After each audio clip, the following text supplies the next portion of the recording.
বন্ধুরা কি বলে যে শুরু করব সেটাই বুঝে উঠতে পারছি না। যত দিন যাচ্ছে যত কিছু শুনছি ততই অবাক লাগছে। মনে হচ্ছে যে মেয়েরা কতটা মেয়েদের শত্রু হতে পারে। এই এই ঘটনাটা না শুনলে আমরা সত্যিই বিশ্বাস করতে পারতাম না।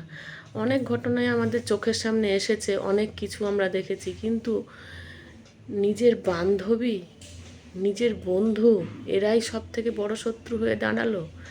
জীবনটাই শেষ হয়ে গেল। চলুন শুনুন কি সেদিন ঘটেছিল আর ঘটনাটা কিভাবে সাজানো হয়েছিল, কি করা হয়েছিল, সবটাই আপনাদের সাথে শেয়ার করব। তো চলুন বন্ধুরা, সবাই সঙ্গে থাকুন।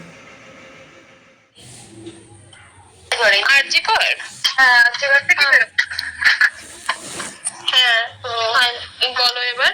বলছি ওটা হয়েছে কি বলতো, ও দুটো অব্দি পেশেন্ট দেখেছে, ঠিক আছে? রাত্রে দুটো? রাত্রে দুটো। আচ্ছা, দুটো অব্দি পেশেন্ট দেখেছে। দেখে রুমে এসে অনলাইনে অর্ডার করে 4 জন বন্ধু মিলে খেয়েছে, ডিনার করেছে। করে ও খুব টায়ার্ড ছিল, যেহেতু 36 ঘন্টা ডিউটি ছিল, টায়ার্ড ছিল। ও কি করেছে, ওই সেমিনার রুমে গিয়ে শুয়ে পড়েছে একটা রেড কালারের ব্ল্যাঙ্কেট ঢাকা দিয়ে। তারপরে সেমিনার রুমে এমনি কি তোমাদের ওরকম সেমিনার রুমে টুমে ঘুমানো হয়? মানে আমি যদিও কোনো আইডিয়া নেই, ওই জন্য জিজ্ঞেস করছি। না, এবার একটা রেসিডেন্টের ডক্টর রুমস থাকে, আচ্ছা বুঝতে পেরেছিস? তারপরেও সেমিনার থাকে। এবার সেমিনারে একটা বেড থাকে, আর ডক্টরস রুমে দুটো তিনটে যেরকম বড় বড় হবে সেরকম বেড পাতা থাকে। আচ্ছা আচ্ছা, মেনলি ডক্টরস রুমে শোয়ার কথা, ঠিক আছে? হয়েছিল কি, ওকে বডিটা পাওয়া গেছে সেমিনার রুমে, কিন্তু ঘুমাচ্ছিল ডক্টরস রুমে। যে রুমটা তোর এখন ভাঙা হয়েছে, দেখেছিস রুমটা ভেঙেছে বাথরুমের পাশেই, ঠিক আছে? মানে বাথরুমটাকে অজুহাত দিয়ে ওই রুমের দেয়ালটা ভেঙে দিয়েছে। অ্যাকচুয়াল কাণ্ডটা ঘটেছে তোর ইয়েতে, ওই রুমটার ভেতরে, ডক্টরস রুমে ঘটনাটা ঘটেছে। ওই বডিটাকে রুমে ওই দিন আর কেউ ছিল না, খালি মানে অনলি ওই দিটাই ঘুমাচ্ছিল। হ্যাঁ, এবার তোকে আমি বলি, অন কলে নিশ্চয়ই একজন থাকবে না, ওরা জুনিয়র সিনিয়র মিলিয়ে থাকে। এমনকি থার্ড ইয়ার একজন থাকবে, সেকেন্ড ইয়ার একজন থাকবে, প্লাস ফার্স্ট ইয়ারের ইন্টার্নশিপরা যারা থাকে তারা ইন্টার্নরা থাকে। আর চেঞ্জ এমন একটা ওয়ার্ড হচ্ছে, কোভিড এর পর থেকে প্রায় হামেশাই সবার শ্বাসকষ্ট হচ্ছে, মানে আসছে মানে শ্বাসকষ্ট হচ্ছে। আর চেস্ট ওয়ার্ড আর চেস্ট মেডিসিন দুটোই পাশাপাশি ওয়ার্ড, ঠিক আছে? তো কেউ কি শুনতে পাইনি? কেউ শুনতে পাইনি। ওটাই তো আমি ওই দিনকে ওটাই ভাবছিলাম। এবার দেখ, ধস্তাধস্তি করাতে একটা নিশ্চয়ই চিৎকার হয়, একটা ভাইলেন্ট হয়, বুঝতে পেরেছিস? তারপরে আবার কি, যে 4 জন ওর সাথে খেয়েছে তারা কোথায়, তারা কেন মিডিয়ার সামনে আসছে না? তাই তো, তারা কেন আসছে না? দিন ডিউটি ছিল না রাতে? ওই দিনকে আমি নাইটে ডিউটি করছিলাম। আচ্ছা, আমি নাইটে ডিউটি করে এসেছি, আমার লাস্ট নাইট ছিল। তো আমার তো 3 দিন নাইট থাকে, 3 দিন নাইট থাকার পর লাস্ট নাইট ছিল। লাস্ট নাইটের পর বুধবার আমার লাস্ট নাইট। বুধবার রাতে ঘটনাটা ঘটেছে। আমি বাড়িতে এসেছি, রীতিমতো বাড়িতে এসে শুয়ে পড়েছি। 3টের সময় আমার কাছে ফোন এসছে যে সবাইকে ডেকে পাঠিয়েছে, ইমিডিয়েট আয়। তখন গিয়ে দেখি আজকে করে এই অবস্থা, পুরো গোটা হাসপাতালকে ডেকে পাঠিয়েছিল। গিয়ে দেখি পুলিশ ছয়লা, মানে আর ওকে যেভাবে, আমি তো বডিটা দেখেছি রে, মানে আমাদের এখনো পর্যন্ত চোখ থেকে নামছে না। রীতিমতো মনে হচ্ছে মেয়েটা আমাদের পাশে পাশে ঘুরছে, একদম এরকম, মানে মানে অদৃশ্যমান। মানে আমরা এরকম ভাবতে পারছি না যে এরকম ভূত থাকে বা একটা স্পিরিট থাকে বা কিছু।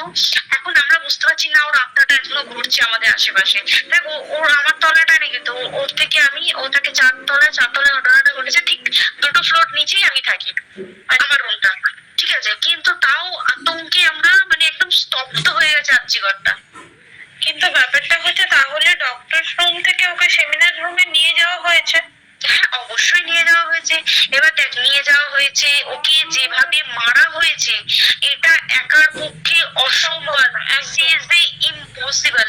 পুরোপুরি গ্যাং রেপ ছাড়া কোনো কিছু নয়।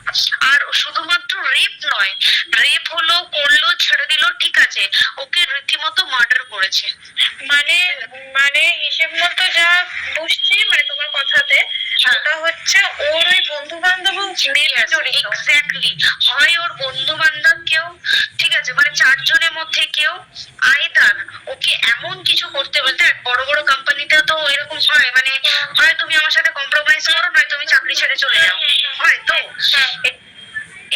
এরকম কিছু একটা হয়েছে। যাকে যে ক্রাইম করেছে সেও কিন্তু নর্মাল ডক্টর নয়, কিন্তু সেও একটা ভালো পোস্টে র্যাঙ্ক করছে, বুঝতে পেরেছিস? তবেই কিন্তু পুরো ব্যাপারটাকে হসপিটাল চেপে যেতে চাইছে, পুরো ব্যাপারটা। তাহলে এই সিভিক যে ও কোথা থেকে আসছে, এবার তোকে আমি বলি ওটা কোথা থেকে আসছে। আমাদের প্রিন্সিপাল চেঞ্জ হয়ে গেছে, ডেপুটি সুপার চেঞ্জ হয়ে গেছে, তারপরে আমাদের অ্যাসিস্ট্যান্ট সুপার চেঞ্জ, সব চেঞ্জ হয়ে গেছে। তারপরে যে ওয়ার্ডের ডাক্তাররা ছিল, সিস্টাররা ছিল, ওয়ার্ড বয়রা ছিল, মাসিরা ছিল, সবাইকে ডেকে এখন সাসপেন্ড করা হয়েছে। তারা কোথাও যেতে পারবে না, রোজ গিয়ে কোর্টে গিয়ে দেখা করছে। আজকেও কোর্টে গেছিল সবাই। তারপরে তারপরে তোর এগুলো হলো। তারপরে তোর কি বলে, আরে বল না, ওই সিবিআই এটা হয়েছে কি, মানে ও সে সঞ্জয় রায় যে ধরা পড়েছে, অ্যাকচুয়াল কিন্তু ও নেই, ঠিক আছে? ওর এতটা ক্ষমতাই হয় না, ও অত রাত্রে কি করতে যাবে, রাত্রে ওখানে কি করতে যাবে? ওর না পেশেন্ট, ও নাকি বলছে দালাল পেশেন্ট নিয়ে গেছে। তো পেশেন্ট নিয়ে যখন গেছে, দিদিটার রুমে যখন যাবে, নিশ্চয়ই দিদিটার রুমে কোনো কাগজপত্র দেখাতে যাবে, সেই অবস্থায় গিয়ে দেখে যে এরকম এরকম ঘটনাটা ঝাঁপিয়ে পড়েছে ওর উপরে। এরকম কিছু নেই, তাও কিছু নয়, শুধু গেছে দেখছে ড্রিঙ্ক অবস্থায়, ওকে ক্যামেরা দেখা গেছে ড্রিঙ্ক অবস্থায় গেছে আর এসছে, এইটুকুই দেখা গেছে। তারপরে হচ্ছে কি, তোর অনেক রকম এখানে অনেক রকম ব্যাপার আছে। যে দিনকে ঘটনাটা ঘটে তার ঠিক দুদিন পরে ওই সেমিনার বাথরুমের অজুহাত দিয়ে ডক্টর যে রুমের দেওয়ালটা আছে, ওই দেওয়ালটা ভেঙে দিয়েছে। কেন? প্রথমে ওকে বললো সুসাইড করেছে, আমাদের যখন ফার্স্ট খবর আছে তখন সুসাইড করেছে। তারপরে যখন হসপিটালে যাই তখন গিয়ে শুনছি নাকি না, সুসাইড করেনি, এটা রেপ করেছে, রেপ করে মার্ডার করা হয়েছে। এখানে বিশাল বড় একটা গেম চলছে। আর যে উপরে কি ড্রাগ ছিল, মানে একদম এক্সাম্পল কি বললাম, শোন, তুই যদি কারোর সাথে কম্প্রোমাইজ করিস তাহলে তো পোস্ট করবে, তুই কারোর সাথে কম্প্রোমাইজ করবে তোকে মার্ডার করে দেবে, মানে ওরকম টাইপের কিছু, এরকমই টাইপের কিছু একটা ছিল। আইদার খুব রাফ, মানে খুব রাগ, খুব মানে খুব ওর উপরে খুব ফ্রাস্ট্রেশন ছিল, যারই ছিল খুব ফ্রাস্ট্রেশন ছিল। শুধু ওকে মারিনি রে, রীতিমতো মার্ডার করেছে। ওর যে ক্ল্যাচারটা ছিল, ওর ইউরিন ছিল না, ওর ইউরিনের রাস্তায় ক্ল্যাচারটা ঢুকিয়ে দিয়েছে, তুই জানিস? মানে কি বলবো, মানে ওকে দেখা যাচ্ছে না, আমরা তো দেখেছি নিজের চোখে, এবার দেখা যাচ্ছে না, মানে মৃত্যু কতটা, মানে এইটা মানে প্রচন্ড কষ্ট পেয়ে একটা মেয়ে মারা গেল। আর ওর যে গলাটা চেপে ধরেছে, ওর ওই চেপে ধরাতে মানে এতটাই জোরে চেপে ধরেছে যে চোখ ফেটে রক্ত বেরিয়েছে, বুঝতে পারছিস? মানে কি বলতো, যদি ধরা পড়ে না, উচিত মানে যারা এদের সঙ্গে দায়ী না। আর এই যে সিবিআইটা হয়েছে, সিবিআইটা একমাত্র আমাদের জোরে দিয়ে সিবিআইটা এসছে, মানে আমরা ওই সঞ্জয় রায় একার পক্ষে সম্ভব না এইসব। তারপরে পোস্টমর্টম রিপোর্টে তুই জানিস, ওই আমাদের ভ্যানা থেকে 150 গ্রাম স্পার্ম বেরিয়েছে। পোস্টমর্টম রিপোর্ট 150 গ্রাম স্পার্ম, মানে বুঝতে পারছিস? Not it calculated, minimum minimum করে 6 থেকে 7 জন করেছে অপারেট। ওই জন্যই তো আমরা এতটা বেশি ভাইলেন্ট হয়ে গেছি, বুঝতে পেরেছিস?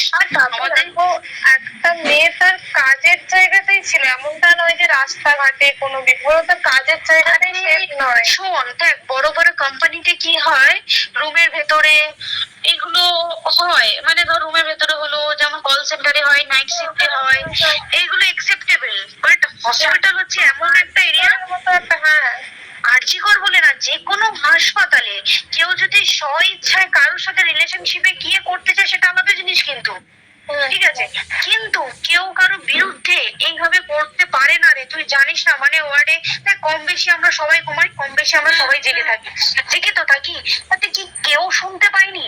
তার কি একদম ভাইলেন্স ছিল না? যদি কেউ না শুনতে পারে তাহলে ওর খাবারে কেউ কিছু মিশিয়েছিল, তাই কি না? সেটাও পোস্টমর্টম রিপোর্টে মানে লিক করছে না যে কেন খাবার ও তো খাবারটা খেয়েছিল, সেটা তো নিশ্চয়ই পেটেই ছিল, পেট থেকে তো বমি করে বের করে দেয়, সেটা তো ফরেনসিক রিপোর্টে কিছু বলবে। আর তুই জানিস না, দেনার দেন, মানে ধর পোস্টমর্টম রিপোর্ট আসতে 3 দিন সময় লাগে। ও যেদিনকে মরেছে ঠিক তারপরের দিনকে বিকালবেলা পোস্টমর্টম রিপোর্ট বার করেছে, মানে বডি বার করো আর পোড়াও,